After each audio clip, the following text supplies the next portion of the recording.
No nonsense gin drinking. All gin and a surprising amount of nonsense. Hello gin lovers, welcome back. I'm Bobby Freeman. Today, my friends, we have a rather curious and dark and enigmatic looking gin on the show for you. My friends, have a look at this one. It is called An Dulaman Irish Maritime Gin. Now, this one was recommended to me, and I thought to myself, yeah, I've never heard this one before. It's going to be a real sort of a step into the dark here. But apparently, this is, well, not apparently, it definitely is. I've read up. I can tell you for sure. It is a Seaweed gin. Now, we have had one of these before. It was a Welsh gin called, it looked like Damile, but it was pronounced something else. I can't remember. However, I'm probably pronouncing this one wrong as well. However, this one is an Irish gin. So I am always keen to do Irish gins on the show because it does mean I get to do my Irish accent. But that aside, accents aside, I say I've got nothing more to say about it really. Let's crack on, find out a bit more about it. Now, when it comes to the accents, many of you know, people who've been watching my show since the beginning, I always try and do read about the gin and the accent from where the gin is from, which, you know, it used to be fine, but we've moved into sort of territory now and times now where even doing a different accent other than your own is probably a little bit like, oh God, is he being offensive? Oh dear. And I'm kind of a little bit on edge about it. And I've been thinking to myself, you know, should I stop doing them? Should I delete those other videos? And I came to the conclusion that, you know what? I don't give a shit. I don't care. If someone's offended, that's fine. Don't worry about it. It's just a bit of fun, and I'm going to keep doing them until I get cancelled. A love letter to the Donegal coast, distilled in tiny batches, less than a mile from the Atlantic Ocean. An Dulaman, I probably got that wrong. An Dulaman Irish Maritime Gin harnesses the ancient knowledge and the modern techniques to capture the essence of the wild and rugged Donegal coast. I'm sorry if I'm saying that wrong. Donegal looks like Donegal. I say everything. I'm bound, if I say it all the different ways, I'm bound to get it right once or twice. Now, I'm going to drop the accent for a minute. Just listen, have a listen to these types of seaweed they got in this. They've got Carrigan moss, okay, then dulse, then sugar kelp, and then channel rack, and then pepper dulse. All different types of seaweed, which look not particularly appetizing, if I'm absolutely honest. If I'm absolutely honest. Now, as I said, I have had seaweed gins before, but usually it's just one kind of seaweed, and I believe it's kelp. So I have literally, we're stepping into unknown realms here. I have no idea what any of that tastes like. All I know is I usually really, really like it because there's a kind of a, usually when they put seaweed in, there's a kind of a salty essence there as well, just a hint, and I love a bit of salt. Okay, so I am very excited about this. I say we fanny around no longer, get the top off and get it in the nose and quite literally in the mouth. So do we have a cork? We've got a wax top here. I'm going to get that off. It's stuck to my finger. That's weird. I might do the whole video with it stuck there to my finger. Might be a bit weird. On second thoughts, maybe not. I'll just chuck it down there. So, do we have a cork? I can see I've got this wax off, but oh, hang on. Wow, there's a rather cheeky little squeak going on in there. I can't actually tell because the wax is so far down. Do we have a cork test or not? No? Or not? No? Do we have a cork test or not? I'm not sure. This is a bit of a mystery. Well, I'll tell you what it is. It's the first ever mystery cork test. The mystery cork test. So I'm going for the full pull, not knowing if we've actually got a cork in there or not. So I might look really stupid, but hey, it wouldn't be the first time. Anyway, here we go. Let's try it. I'm going for the pull. Oh my God, we do have a cork. And what's more, it was a nice sort of high-pitched cork test, like a little boop. I like that. Very, very pleasing. But of course, it doesn't matter, of course. We all know. It's just a bit of fun. So then, only a small bottle here, so let's not use too much. So, I have no idea what this is going to taste like. Absolutely no idea. So, what taste like? Smell like, I beg your pardon. I'm always professional and I never make mistakes. Anyway, let's get the nostrils in there, see what it's like. It smells like a nice gin with just a slight kind of earthy essence to it, to be honest. Quite nice. That's a great way to describe something, isn't it? What was that gin like? Quite nice. It's a kind of a nice earthy. I like a bit of earthiness every now and then. I like to think I'm a sort of an earthy sort of chap. I like to think I give earthy reviews. Although to be fair, some people go a little bit further than that and describe my reviews as like the kind of earth that comes out of a dog's arse. Anyway, that's a strange. I don't know how I got onto dogs' arses, but let's crack on and drink some of the stuff, shall we? So what ABV is it? I did not check. It is 42, let me get my glasses, is no good. 43.2, so it's a nice ABV. I like the sound of that. Let's get some tonic in there, shall we? As I say, maybe it's one of those ones that doesn't give much away in the aroma, but it's all about the taste. I'm certainly hoping so anyway. So, about that much looks good to me, I'd say.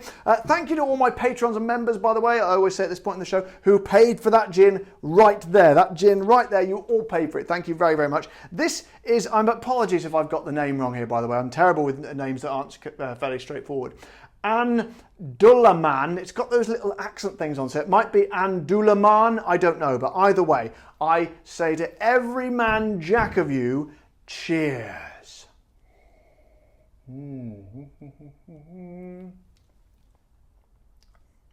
Oh yes, oh yes, oh! Now then, gin lovers, that is taking me on a journey, an absolute journey. It's caused me to close my eyes. Look at that. That's how much of a journey I'm on. I'm closing my eyes and enjoying the journey right now while I'm talking to you, but I can't actually see you. In fact, I can never see you anyway, but you can see me. And for those of you who don't understand my mindless rambling, that is, wow. Talk about, oh my God, that is a very, very unique gin. We've had some unique gins recently on the show. We had James May's London Drizzle last week, but that is, it's kind of, how do I should probably try and describe it to you. It basically, first sip, as it first trips over the tongue into your mouth, you get kind of the zizzy, sort of light, citrusy you would expect from any gin. However, very, very, very closely behind it is followed by a kind of a wave, if you will, to use a sort of a relevant metaphor, a wave of kind of, initially, what I would rather sort of bluntly describe as greenness. And what I mean by that, you get a sense it's sort of green goodness and natural stuff has been used to make this. It's kind of almost plant-like to start with. It sounds not particularly nice, but honestly, it's kind of an earthy sort of plantiness. That doesn't sound that nice, does it? But it genuinely is. It's kind of that, you know, when you're sort of on a sea harbour, right, and the waves are crashing against the shore, and you get that kind of, that sea air, like, so you can smell the seaweed on the rocks and mixed with the salt in the air. Imagine that, right, that smell, put that into a taste, well, more of a sort of that smell is a kind of arriving on your tongue and then woof, like that wave that hit across the rocks. It's like it's exploding upwards in your mouth. That sense that you get when you stood by the rocks on the seashore, it's kind of, they basically bottled that, put it in a gin, and put it in the mouth. And as I say, I've had seaweed gins before, and I've had sort of, gins that are sort of made with that sort of coastal essence, but nothing has kind of captured it like that one does. That is kind of magical. And as I hoped, it's got that kind of just touch of slightly saltiness, that sort of seawater kind of essence, which I guess would be infused with all that kelp and seaweed. I've got to have another go. It's absolutely, oh man, it kind of lends itself to having a tiny sip rather than a big, well, I'll try the big sip, hang on. Yeah, it's kind of good as well, but I like having sometimes, I like to have just get a real essence of the gin. Just take the tiny sip, just like, and then it kind of vaporizes. As you slurp it, it kind of gets a bit of oxygen in there as well and vaporizes it, and it kind of makes the essence really kind of poof, and you really sort of get the most from the gin. That one really benefits from that, I think. I'm absolutely loving that. That is beautiful and original, and oh man, I'm going to be drinking a lot of this soon. However, my friends, what's it going to be like neat? I'm not too sure. I'm going to pop it in my no-nonsense gin drinking mug, of which you could own as well. Can you imagine owning one of these? Can you imagine clicking on the link below? Imagine it, do it. Just click on the link below and buy it, please. Honestly, I'm desperate. Anyway, I was saying, what's it going to be like? I don't know. I'm going to stick it straight in.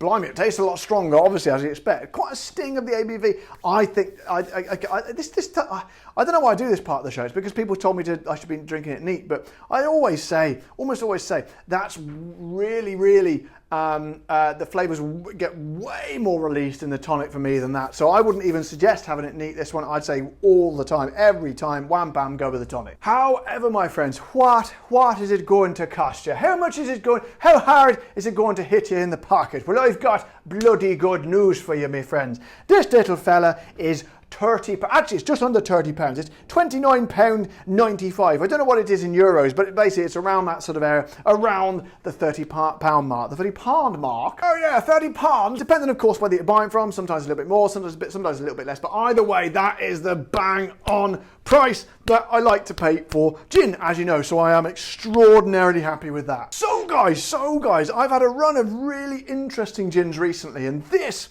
is a great way to end them. I've absolutely, really enjoyed that one. It sounds weird, doesn't it? Seaweed. Let's have something flavoured with seaweed. I mean, you know, not that weird, because you do have it in like Chinese meals and stuff. But anyway, putting it in gin sounds a bit weird to me, but it might sound weird to other people. I'm pushing the sort of weird motif here, I know. But honestly, if you're kind of a gin enthusiast and you're looking for something a little bit different, even if you're not, just try this, because it captures, it captures that seaside essence so well in a way that I've never tasted before. And I've tasted, as I say, similar types of gins, and that one, don't be scared by the dark and sort of sinister appearance of this little dark bottle, because that contains something truly special, and I honestly, I cannot recommend it highly enough. I cannot recommend it highly enough. Please, gentlemen, go out there. If you see this one,